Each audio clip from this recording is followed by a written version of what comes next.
Greetings, fellow kids. Are you feeling as lit as fleek as I am today? Why?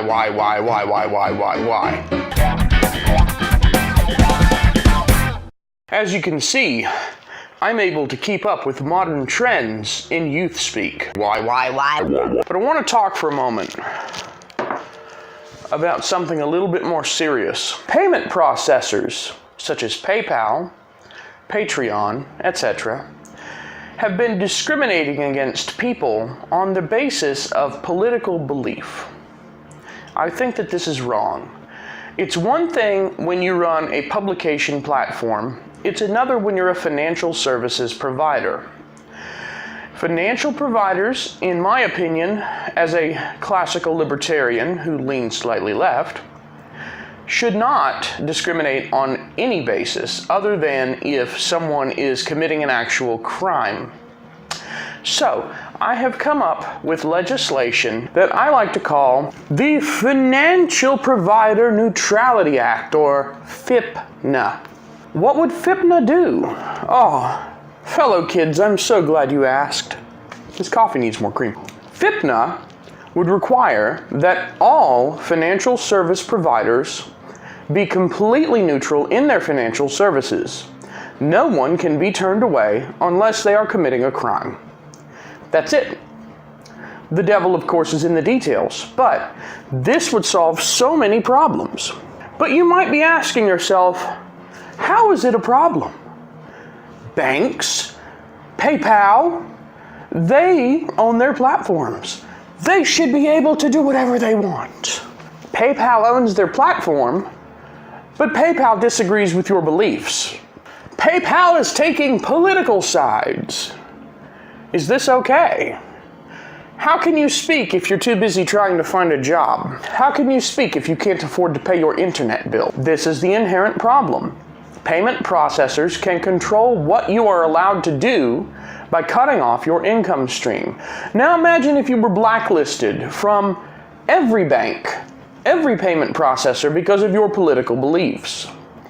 You cannot exercise your freedom of speech if you cannot survive. It is a violation of your constitutional right to freedom of speech and the principles of freedom of speech for a bank or payment processor to cut you off for your speech.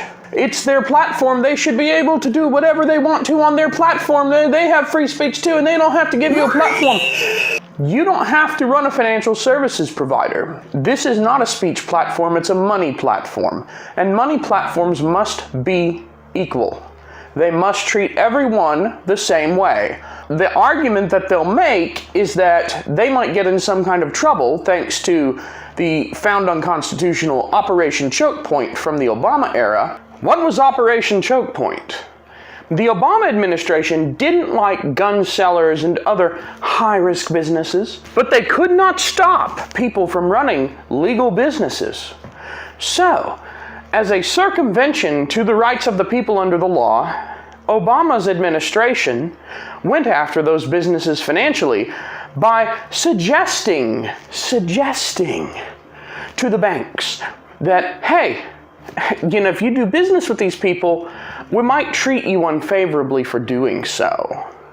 We might cause you trouble for letting them get money through you. The ripple effects can be seen to this day, and it's my belief that Operation Choke Point is actually where this all came from. So, since 2012, we've seen it start with firearm dealers and legal prostitution, and it has gone down the chain to the point now where people are being censored for hate speech. Something which doesn't actually exist, by the way. Hate speech is subjective. It's this nebulous concept used to make legal speech, freely spoken, sound illegal, sound bad. But in the free marketplace of ideas, hate speech is not a thing that exists. You have the right to speak in a way that other people find offensive. The problem is that you also can be cut off by your bank or payment provider for offending other people. That's where we have devolved today. That's where Operation Choke Point and where our vast ideological polarization feud on the internet has led us to. So I propose FIPNA. What is FIPNA?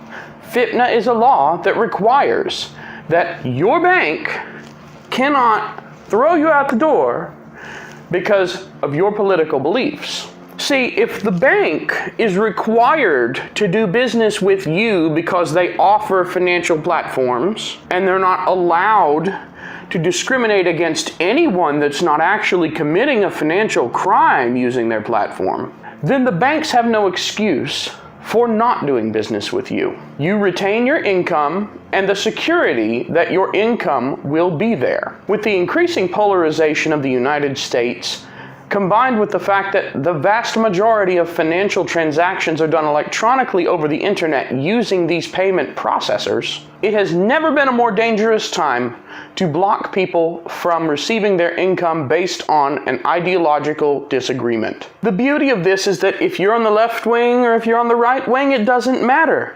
Both sides have seen damage, and both sides can now come together and not be harmed by some third-party payment processor kowtowing to the mob. Or, as Patreon likes to refer to it, manifest observable behavior. Memify that.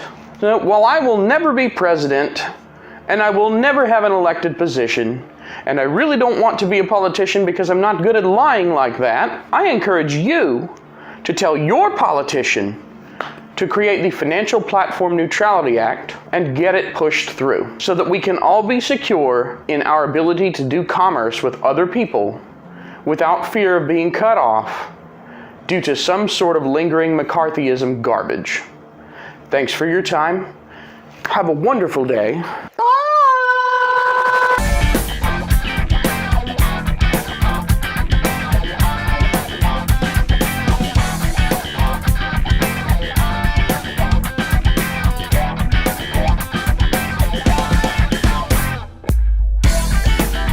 Oh, this is gonna be terrible.